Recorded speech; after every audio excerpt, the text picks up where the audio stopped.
അവിടെ ചെറിയ വോട്ടിന് വിജയിച്ചു കയറിയപ്പോൾ എല്ലാം എന്റെ പ്രഭാവമാണ് എന്നും എന്റെ കഴിവാണെന്നും പഠിപ്പിച്ചുകൊണ്ട് ഈ നിയോജക മണ്ഡലത്തിൽ ഫാസിസ്റ്റ് ശക്തികൾക്ക് വേണ്ടി ഓച്ചാന പാടാൻ വരുന്നവർക്ക് ഈ നിയോജക മണ്ഡലത്തിലെ ജനങ്ങൾ അതിശക്തമായ രീതിയിലുള്ള മറുപടി നൽകുമെന്ന കാര്യത്തിൽ യാതൊരു സംശയവുമില്ല. കൂടി വിജയിക്കും.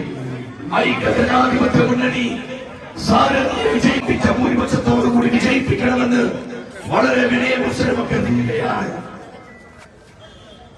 അതുകൊണ്ട് ನನ್ನ ನಿರೀಕ್ಷೆ ಇದೆ.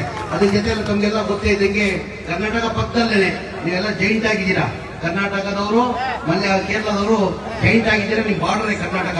ತಮ್ಗೆಲ್ಲ ಗೊತ್ತಾ ನಮ್ಮ ನಾಯಕರಾದಂತ ರಾಹುಲ್ ಗಾಂಧಿ ಹಾಗೂ ನಮ್ಮ ನಾಯಕರಾದಂತ ಮುಖ್ಯಮಂತ್ರಿಗಳಾದಂತ ಸಿದ್ದರಾಮಯ್ಯ ಅವರು 5 ಗ್ಯಾರಂಟಿಯನ್ನ ಘೋಷಣೆ ಮಾಡಿದ್ರೆ ತಮ್ಗೆಲ್ಲ ಗೊತ್ತಿದೆ. ಇವತ್ತು ಒಂದ್ ಮನೇನು ಕೊಡಕ್ ಸ್ಯಾಂಕ್ಷನ್ ಮಾಡಿಲ್ಲ, ಒಂದ್ ಮನೇನು ಕೊಟ್ಟಿಲ್ಲ. ಬಡವರು ದುಡ್ಡು ಕೊಡಕ್ ಸಾಧ್ಯ ಆಗಲ್ಲ. ಜನ ಎಲ್ಲ ಬೀದಿದಲ್ಲಿದ್ದಾರೆ. ನಾವೇ ಸರ್ಕಾರ ವತಿಯಿಂದ 4 ಲಕ್ಷ ಕೊಟ್ಟಿ ನಾವು ಕಟ್ಬೇಕಾಗ್ತದಂತ ಮನೆ ಮುಖ್ಯಮಂತ್ರಿ ಗಮನ ತಂದೆ. ದುಡ್ಡು ಮಾಡ್ಬೇಕಂತ ರಾಜ್ಯದವರು ಬಂದಿಲ್ಲ.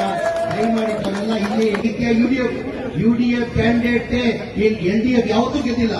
ಎಲ್ಡಿಎಫ್ ಯಾವತ್ತೂ ಇಲ್ಲಿ ಗೆದ್ದಿಲ್ಲ. ಇಲ್ಲಿ ಗೆಲ್ಲದೆ ಯುಡಿಎಫ್. ಹೆಚ್ಚಿನ ಮತದಲ್ಲಿ ಅವ್ರು ಗೆಲ್ಸ್ಕೊಂಡು ಬರ್ಬೇಕಂತ ನನಗೆ ಮಾತಾಡೋಕೆ ಅವಕಾಶ ಹೋಗುತ್ತೆ. ನಾನು ಮಾತು ಮುಗಿಸ್ತೀನಿ. ನಮಸ್ಕಾರ ಮೇಡಮ್. ಸಲಾಂ ಅಲೈಕುಂ. ಹಿಂದೆ ಇದ್ರೆ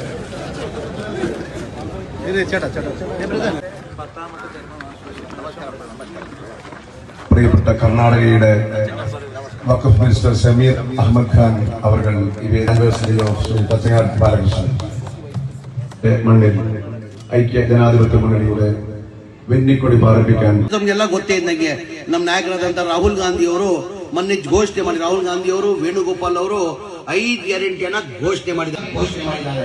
ಯಾವ್ದಪ್ಪ 5 ಗ್ಯಾರಂಟಿ ಅಂದ್ರೆ ಎಲ್ಲ ಹೆಣ್ಮಕ್ಳು ಇಲ್ಲಿಂದ ಕೇರಳ ನಮ್ಮ ಕೇರಳದಿರೋರೆಲ್ಲ ಯಾವ ನಾಯಕರಾದಂತ ರಾಹುಲ್ ಗಾಂಧಿ ಅವರು ವೇಣುಗೋಪಾಲ್ ಅವರು ಏನ್ 5 ಗ್ಯಾರಂಟಿ ಮಾತನ್ನ ಕೊಟ್ಟಿದ್ದಾರೆ ನಮ್ಮಲ್ಲ ಆ 5 ಗ್ಯಾರಂಟಿಯನ್ನ ನಾವು ಜಾರಿ ಮಾಡ್ತೀವಿ. ನನ್ನ ಮಾತನ್ನ ಮುಗಿಸ್ತೀನಿ. ಜೈ ಹಿಂದ್. ನಮಸ್ಕಾರ.